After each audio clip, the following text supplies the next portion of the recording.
What's going on, everyone? MikeO back with another Mailday recap. Got a little stack of mail that's come in over the last couple weeks or so. Have not been going crazy buying, but when I see something that I need for the collection or something that I think's at a pretty good price, I kind of grab it. So here's a look at it. Mostly all Phillies except for this top card.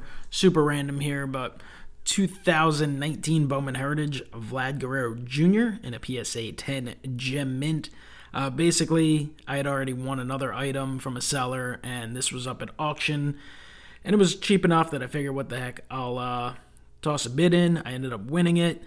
2019 Bowman Heritage. It was a Topps.com exclusive. Sold out super fast. Very limited print run. Not crazy popular. Didn't get a whole ton of attention, but to me, Guerrero, didn't exactly have a crazy great shortened season, but he's still extremely young, and for the price I got it at, I just couldn't turn it down. When you factor in how many people are chasing PSA graded cards and gem mint 10s, and the expense and difficulty and wait for getting cards graded, sometimes there's just deals when cards are already encapsulated that you can't let go. So picked up the Vlad Guerrero Jr. rookie, and we'll see what his future holds. Like I said, people like to give up on players at age 22 and stuff like that.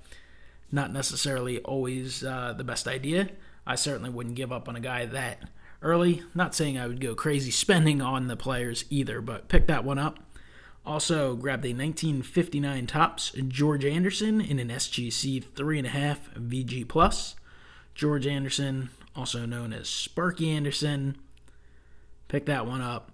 Not in great shape, 3.5, but still think it looks pretty awesome slabbed in the SGC case, and it's just one of those cards that I'm a fan of, and when I see it cheap enough, if I have a chance to purchase it at auction, I will jump on it. So picked up the Anderson, nice card there. Here's a card that I just kind of ran into and was watching it, and honestly, I got one of those alerts from the eBay app that there were 14 minutes remaining. I threw a bid on it, actually had no expectation of winning it, and I did. I think it was about $70 or so, which if you look at Allen and Ginter, Bryce Harper autos, when they're listed for buy it now prices, they are much higher than that. So I thought that was basically a steal.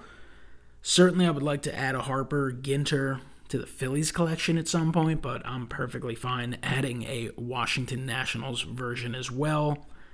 Really nice pickup, beautiful looking card. First Harper Ginter autograph, so that kind of a dual PC type of card right there. Allen and Ginter autographs and Bryce Harper. So super happy to pick this one up. And it's just one of those reasons, you occasionally just browse eBay and just hit that watch later button, and, maybe it's something you end up picking up at a price, that you don't expect, much lower than that. So sweet Harper there. Definitely a big addition to the collection. Here is another card I picked up. This is part of a group of cards I bought.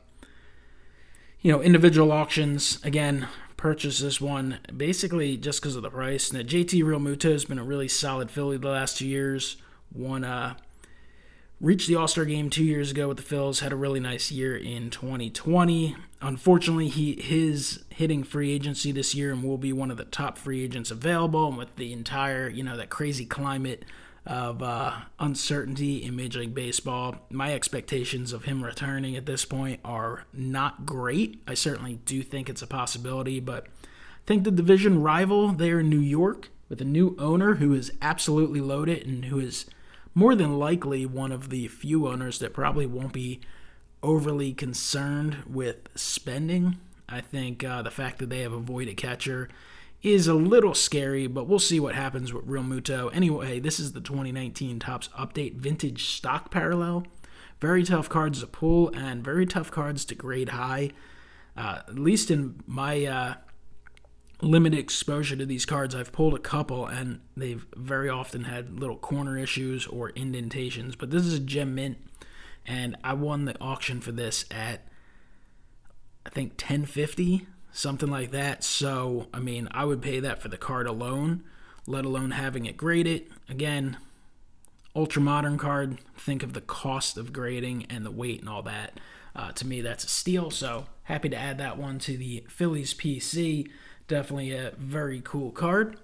Here's a card I've been looking at for a while. Would obviously love to get a slightly better example, but eventually just settled for the good 2, the PSA 2. It's a 1949 R302 to MP and Company Del Ennis hand cut. So just another example of vintage addition to the Phillies collection. So very, very nice add there. Happy about that. That's what the back of it looks like. A Del Ennis outfielder. He led the club in homers and RBIs last season. 23 years of age. He is one of the star outfielders of the NL. And a tonsillectomy last winter should make him better than ever. Weird. Not your typical back of baseball card information, but very cool card. Definitely, once again, happy to add that one to the collection. Been looking at that for a while. And then I picked up a couple raw cards that I will have to send in to get slabbed, whether it be PSA or SGC. Not sure quite yet. Haven't decided. But 1934 batter up, Ethan Allen, Phillies outfielder. Cool card. MikeO SGC with that one. Think it'll look pretty neat in the black tux. Very cool. And then I've got the 1947 homogenized bread Del Ennis. So that's a hand cut, and that one will be going into either PSA or SGC. Again, hate to have to wait for these things. That's the I would honestly send it to whichever one I thought would get back quicker.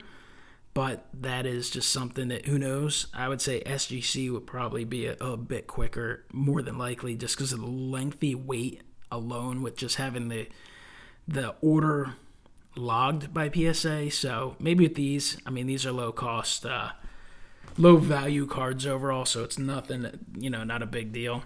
But we'll see. And here's a Del Ennis. This is from 1953. It's a Canadian Exhibits Del Ennis. So that's in pretty nice shape there. As you can see, blank back. But that'll be a cool one, too, to have slabbed up. So those are the pickups. A lot of neat stuff. The only thing I hate about the raw cards is the fact that for collection purposes, I do like to have those ones slabbed, and I just hate the thought of having to wait so long. But super happy to add all this stuff to the collection. Thought it was a nice mix, as usual. For you guys who follow the channel, I mix it up. I appreciate SGC. I appreciate PSA. I appreciate the ultra-modern cards, the modern cards, the vintage, and the pre-war. Like to do a little bit of everything. Definitely love the Phillies. Always adding Phillies to the collection. But I'm a baseball fan, and I like to kind of collect it all. So appreciate you guys watching. Comment below. Let me know what you think. It's your typical variety, but definitely all stuff I'm happy to have in the collection. So let me know, and I will talk to you next time. Have a great one.